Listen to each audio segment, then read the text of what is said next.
We rolling. Hey everyone, it's New York Dan here. Hope you're having a great afternoon here, or evening or morning, depending when you see this one. Yeah, it's about the presidential election. That's what I'm ranting about today. Some Sarasota Tim stuff too. We'll throw in there. I'm just getting going here.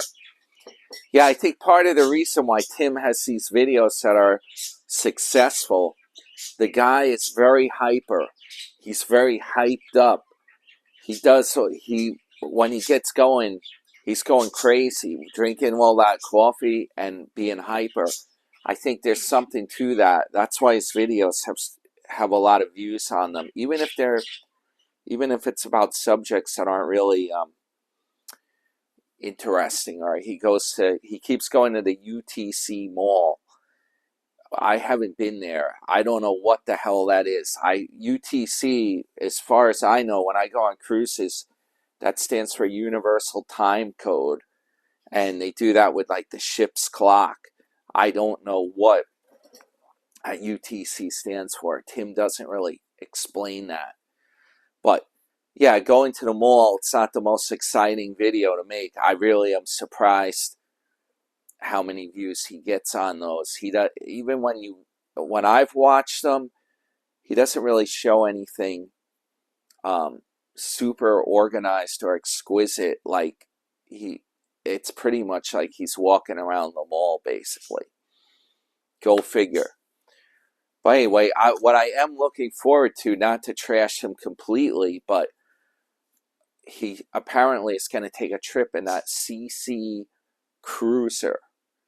And that should be interesting to see what he does with that. If he's actually going to camp out in the car, do some kind of a real trip with that thing. Unfortunately, it sounds like he's going back to Laughlin, Nevada. And that's the boring part right there. Unless he does a more exciting trip and he goes off the beaten path and does some adventures or something along the way. But I don't get your hopes up, because he seems to stick only to the highway when he does these kind of things.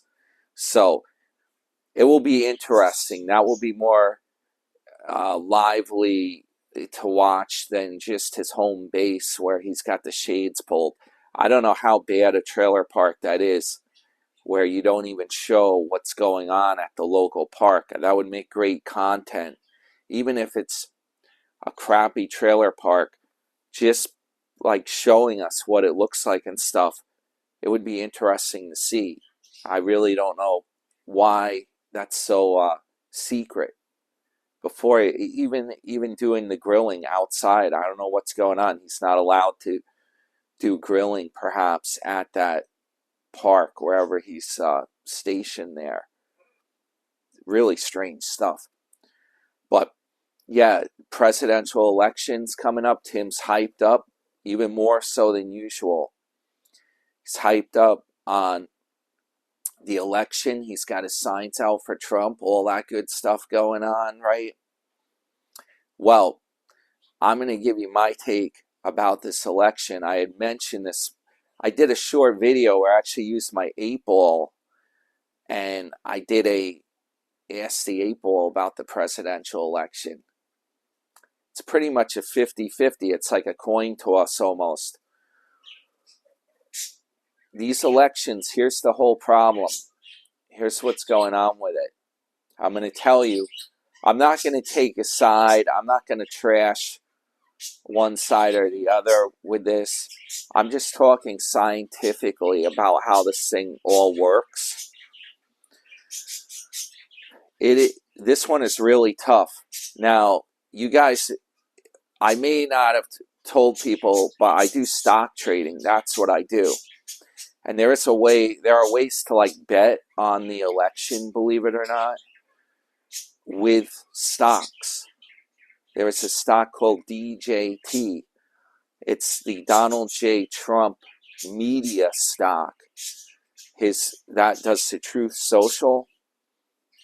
And originally he was going to try to launch that platform to compete against Twitter when Twitter was run by, it was owned by people that were more toward the left. They were favoring Democrats pretty much. Then what happened last year, Elon Musk bought Twitter, and now it's kind of a platform for the Republicans.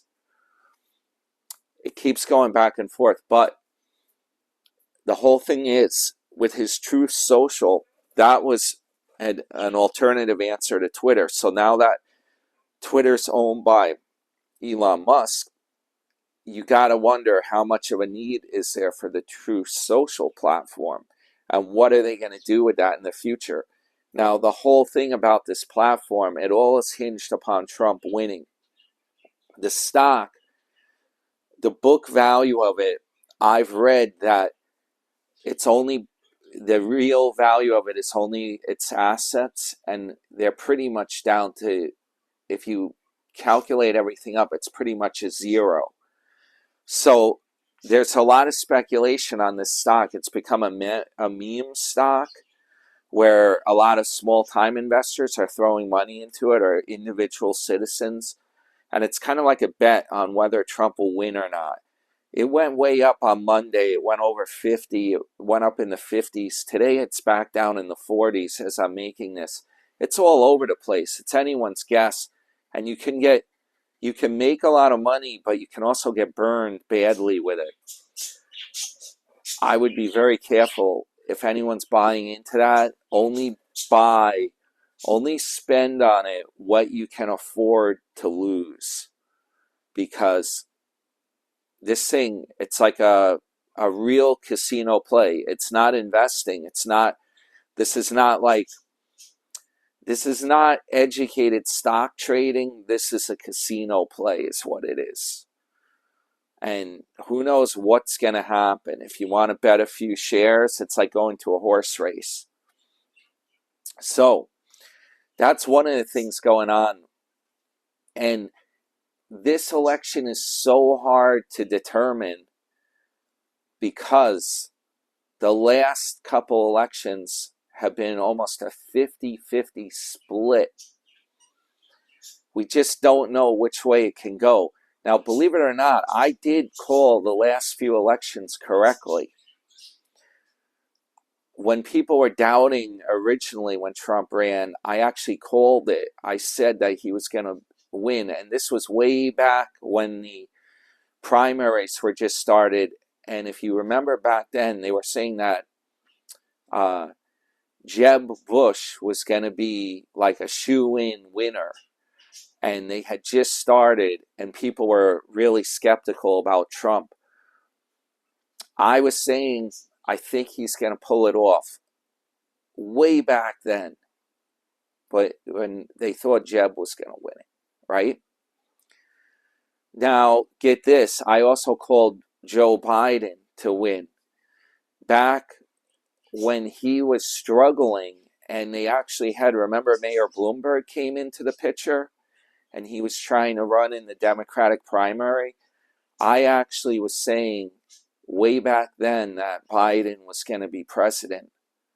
I had a bit of a premonition. I kind of saw it happening. I also, believe it or not, called that Biden was going to step aside and someone else was going to be put in his place. I saw it happening. I had a premonition that I was watching TV, and I saw the news announcement about it during a dream. And I told my friends about this back in April, that this was going to happen. And it did. All right. Now I haven't had a premonition about the next president. I've not had a clear, any kind of, like, these things both happen in like dreams. The original thing when I called Trump, that was that I didn't have a dream. It was like an educated kind of call. Well, here's what's going on with this election right now. The way it's set up, people are saying the margins razor thin, and it was like that in the last election when Biden got in. It was a razor thin margin. This comes down, it's very tricky because the last election they had a lot of mail-in ballots, right? And this was because of COVID originally. People were afraid to come out and vote in person because you had to have the mask on, and everyone was on edge about that. So a lot of people did mail-in votes. Here's the whole problem. And this is kind of messed up because a lot of people have been saying that it's like a Republican thing if you like crack down on like mail-in ballots or voter drop boxes too, which I don't even, in New York around me, I don't see any of these. But I've seen on the news that some of them were set on fire apparently, and there's like a lot, it's like controversial to have these drop boxes. You can put the ballots in there, you just stuff them in and walk away, and no one's checking really who's putting the ballots in. It's tricky business. The whole thing is, for the sake of the country, this is really messed up. And I don't quite understand why we have this mail-in ballot thing or the drop boxes going on still, because COVID is gone for the most part. The big fears about it. Everyone's out in public without a mask now. Why are they even allowing this to go on? I'm talking from a neutral perspective, and I'm going to tell you why. Okay, if you mail in a ballot or you do a drop box, first of all, the drop box is I don't like the idea of that one bit. I really don't. That seems like something that could be stuffed anonymously, so to speak. And pretty much with the mail-ins too, you got the same problem. If you're going to mail a ballot in, you should have to provide proof as to why you need to mail that in. If you're like have a medical problem or you're in a nursing home or something like that, you got to provide some kind of a letter with that. You really should have to. And from my understanding, they're not requiring this. You simply can request a mail-in ballot and send it off. You should have to have a legitimate excuse why you have to mail your ballot in, and it should be documented. The same with the ballot box. That shouldn't be allowed, really. It just doesn't make sense. There's no pandemic going on this time. Okay, now I'm going to tell you the problem is, the whole thing, for the sake of the entire country, I should not allow that. The reason is, whether you're a Democrat or a Republican, it is setting up for a bad scene. If they're allowed to use those methods, and you're not voting at your registered polling place, right? What it's going to do is it's going to put doubt in the minds of every American. If the election is very close, if it comes out razor thin, there's going to be doubts about it. And that's what happened last time. And it's really bad because it's something that can cause like unrest. Both sides can be very upset with the outcome when you have something like this happen, and then after election day they're still counting ballots. They have mystery mail-in ballots can appear, extra ones that they find. Oh, they got delayed in the mail. It's a very bad thing to do. It's just not good for both sides. It's not good to have this set up like this. There should only be mail-ins if you have a legitimate excuse why you can't be there in person. And even when they do in-person voting, you really should have to show ID. I had to go to the town hall where I live, right? Believe it or not, just to get into town hall, I have to produce my license. They scan that and they make a name tag up for you, and they keep a log of everyone in the building, right? That's just on a local town level. Why would you not have to show your license when you go to vote? It makes no sense. It does not make any sense. You should have to have a photo ID. When I go to vote, I'm registered at a particular polling place. I have to go to that place in order to vote. I can't show up at a different building where they're doing voting and be like, oh, I want to vote in the election. I'm 99% sure of that. This is with in-person voting, I can only go to my particular polling place.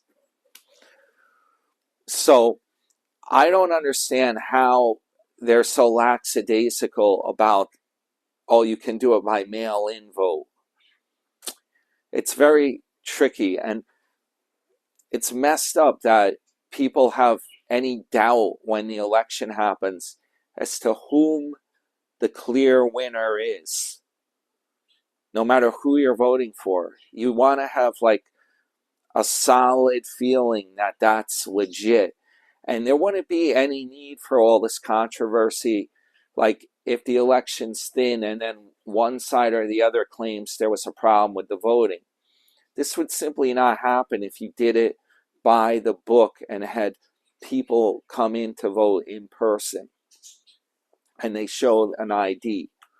That's the problem. Once you stray off the path, there's other countries where they hold elections, and our news media reports that the elections they hold are rigged, or they're not legitimate elections because of strange things going on. So really, keep it by the book. That's the whole problem. Now, as far as my take goes on who's going to win the election, and this is extremely hard to call because it seems to me that the country's divided 50-50, and anyone that's a supporter of Kamala is a complete hater of Trump. Anyone that supports Trump is a complete hater of Kamala. It's so divided right now. It's terrible. That's why it's so important that that voting be done correctly, that they don't make it where there's any kind of question as to whom won. Don't make it that way. I don't know why why are you allowing this to go on? Whoever is in charge of this system, make it legit. That way, when the vote, it's a very controversial election, let's face it. You should keep it legit so that there's no people that are questioning the results or are upset. Because half of the people, no matter who wins, half of the people are going to be extremely upset about it. The other half are going to be like rubbing it in their face, so to speak. And it's going to be a bad situation. It's terrible. It's really bad.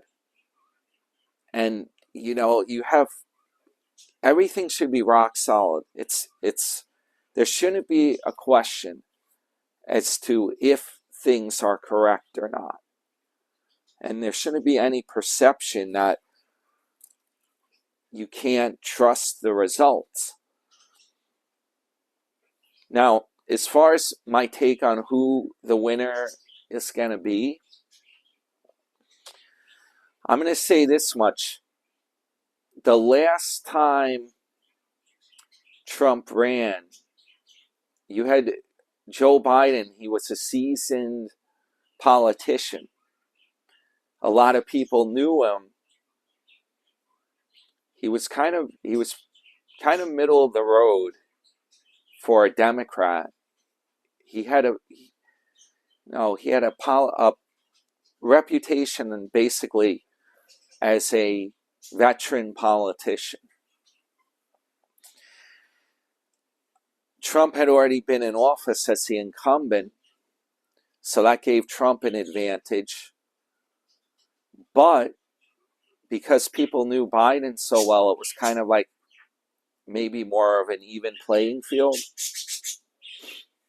This time, it's a little bit different. You have, because Kamala Harris is not really known very well, we haven't seen much of her over the last 4 years. You have someone that all of a sudden it's a Johnny come lately kind of thing. We are just learning about her in the last few months. So now you have an incumbent president, Trump, who's running against someone that's a newbie that we don't really know much about. Now, I'm not going to say, I'm not leaning toward, I'm not going to like put my opinion in here. I'm keeping this middle of the road because I don't know, the absolute deal as to what's going on with this and who's going to win. I'm looking at this objectively, trying to give you the facts, trying to weigh my reasoning on this, both sides of it. So the deal is, unfortunately, Kamala Harris, during her time as vice president, we did not see much of her. And she didn't do anything that really gives her a lot of credit.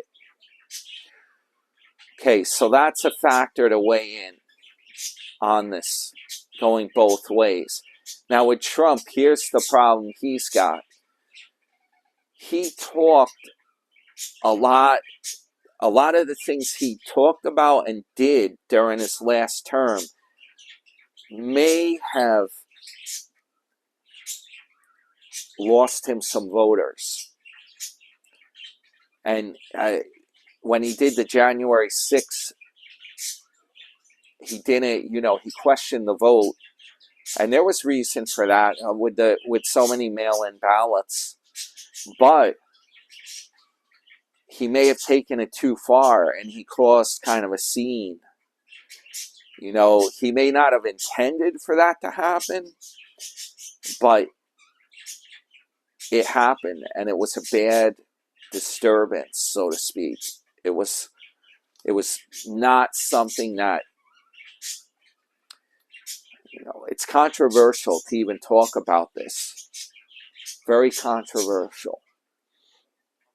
But because of the way he did that, and some of the things he did during his term, he may have in fact lost some voters that would have voted for him originally or did vote for him in the first time he ran, okay? That may have taken away some of his advantage. So those are two factors, one on both sides of both parties, that is going to change how this election goes down. Part of the other problem is that Kamala Harris is more, or her record has been more to the left than Joe Biden's record had been. So we're dealing with a candidate that's less of a, so to speak, middle of the road candidate. Okay, the other factor, here's the other thing.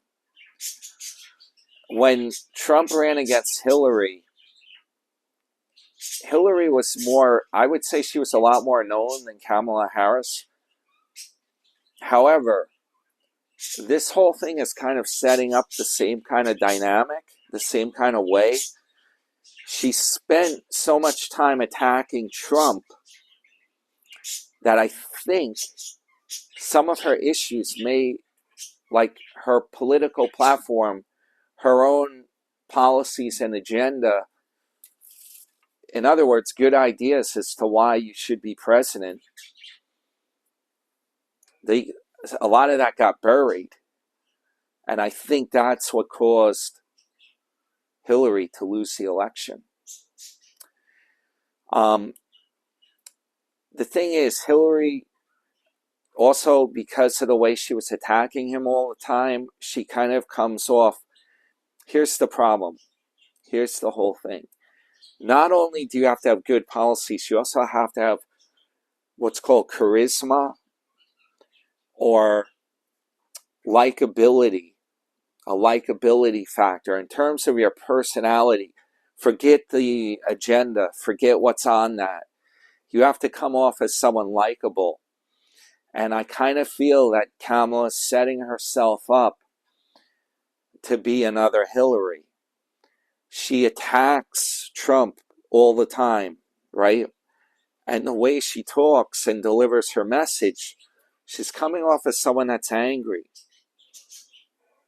Here's the problem. I understand there's a lot of people that don't like Trump and a lot of people that root her on if she's like, God, if she gets angry about him.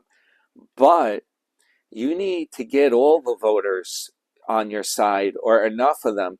You can't simply just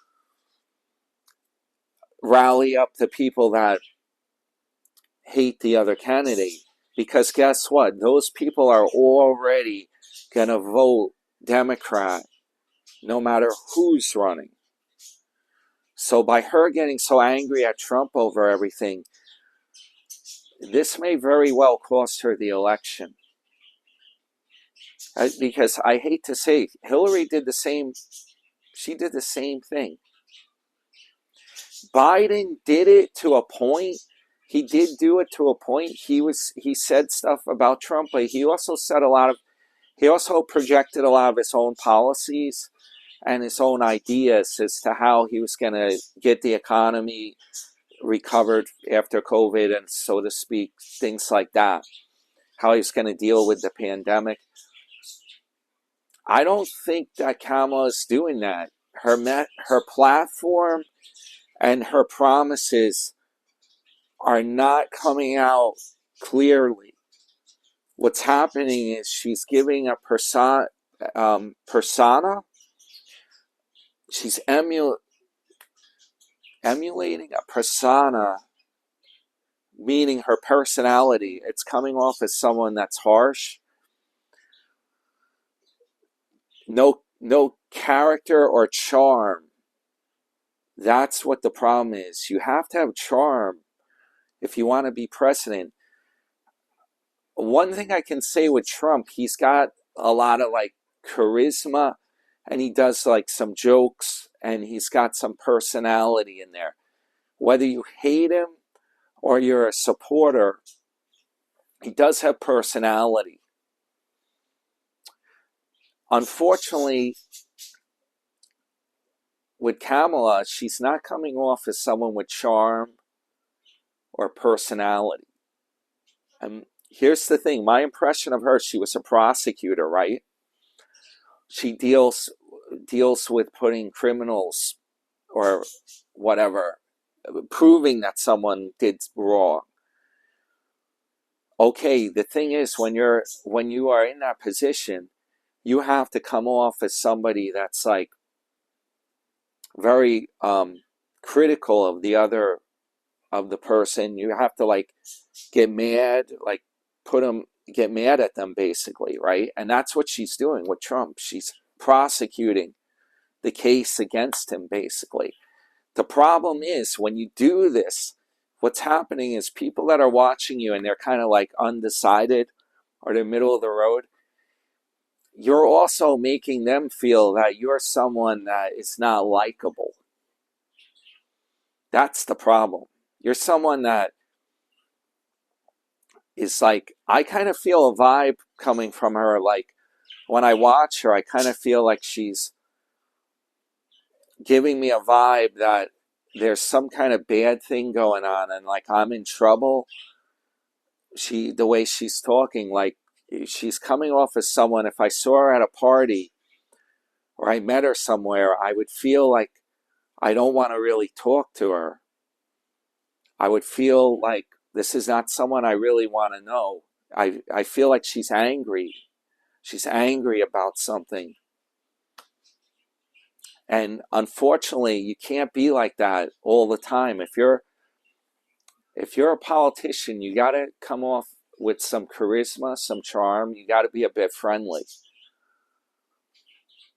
I think Trump kind of does that. He's friendly to a point. He's tough but friendly. Like he can joke around a little and take some jokes. I kind of feel that's where he's coming from. Like, he's a businessman, but he can, in fact, he's got some personality to him. I think Joe Biden has some personality too. When he ran for president, he was like, I'm fighting for the soul of the nation. And he was like saying, I'm going to do this to help. I'm going to do that to help you. He also had, we were kind of comfortable that he had been in office before and we all knew him. We kind of felt that way. Now, I'm doing this subjectively. That's what I think's going on. I think it's going to come down to, unfortunately for Kamala, the way she is not coming off with charm or like likability. I think it might backfire, just like I think Hillary had a lot of this happen as well. And don't forget, I'm not saying that no one's going to vote for her. When Hillary ran, the margin was razor thin. It's like a 50-50, right? 50-50 margin. I cannot even believe how close the margins are. You would think that you have two candidates like this, you would think the country, it would be a clear thing. One candidate would get 60% of the vote at least, somewhere around there. The other candidate would get 40%. You would never imagine it would be so damn close. How it could possibly work out that way, that the whole country is almost balanced like a yin-yang, half and half. How can it be that way? It's like a teeter-tot. And the slightest, you put a crumb of sand on one side of the teeter-tot, and it goes that way. Or you put a crumb on the other side, and it goes down the other way. How does this happen? It's amazing that it's that close. And that's why I'm like, they really should make it rock solid where you have in-person voting only. None of this mail-in. Only if you have a legitimate letter why you have to mail the vote in. Like, you have to submit your travel plan if you're not going to be home. You have to submit if you're in a nursing home, you have to submit like your room number, what your health, why you're there, how long you intend to be there. You should have to submit stuff like that to actually do mail-in voting, because the problem is when all those ballots are collected or they're tallied up, we don't know how secure that is. They've had to travel a long way from the person that fills them out. They have to go through a whole mail system and be trucked around and delivered to places. Then they all have to be counted at one time. And even counting them, that's a lot of work. I mean, when I vote at the in-person place, what happens is the paper ballot that I fill out, they scan it into the machine, and I watch. The guy has you watch, and the machines, it's all computerized, and they show you the ballot's been casted. So you're sure that your ballot gets casted, and you're sure that it's correct. So I don't see why everyone would want to not go and vote in person to see that. And really, unless you have a legitimate excuse, it should be that way. That way, when the results come in, no matter which side you're on, you can probably, it would alleviate any possibility that you would have something like the January 6th, the riot, any possibility of that. It would be alleviated if everything was done this way. So, yeah, this is my take on it. This is my rant. It's a heavy topic, right? And everyone's got they're on one side or the other, right? I'm doing it objectively. A matter of fact, being that I'm in New York, this state is a blue state, okay? So it's like an automatic blue. It's really these swing states that are where all the voting comes down to. So I'm pretty much just an observer in this election. That's how it works. But my take, that I gave you my reasons. Leave in the comments. Feel free. I leave all the comments open. I don't block commentary. Leave in the comments what you're thinking. The way I see it now, based on my reasoning, which I've explained, like the personality, likability factor, it's razor thin though. That's the thing. But I kind of feel like it is leaning toward Trump for this election. Wow, guys, the birds just did a fly around. Hey guys, come here. I'll show you the birds before I leave. By the way, check out my music playlist. I was just pumping that this morning, getting going here. And yeah, I got a lot of cool picks on there. I got a bunch of different types of music, not just the disco, which I like. I kind of like the best. So yeah, on a lighter note, hey, don't get too worked up about the election. We don't want to see anyone losing it, right? Keep it mellow. That's my advice. Keep it mellow. Keep it real mellow.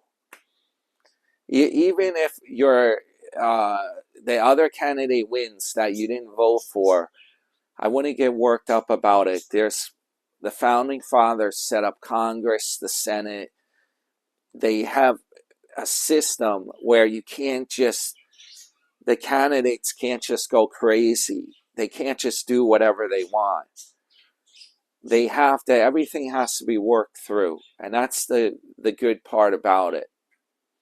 So that's my advice. Be mellow. I'm going to show you the birds before I leave. And yeah, thank you for joining me on this political rant commentary. We'll see what happens. We'll see. It's interesting for sure. It's like watching a World Series, or like, I was putting up those Mets baseball things we were going to. Now you got Yankees versus Dodgers. I got to find out what's even going on with that. If that's even, I haven't been keeping up. Hey, Blue. Yeah, he just flew by.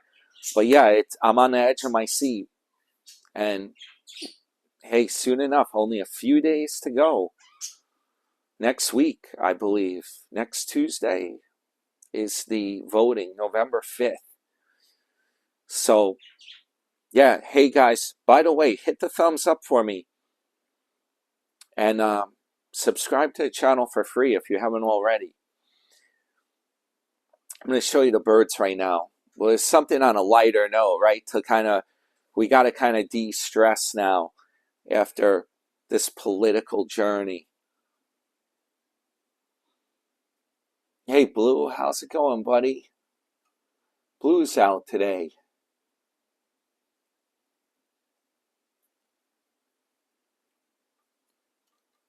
He's a good bird.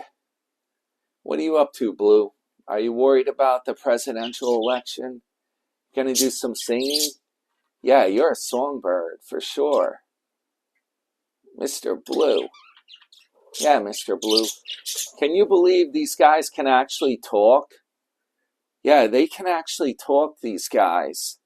Those birds can learn words, believe it or not.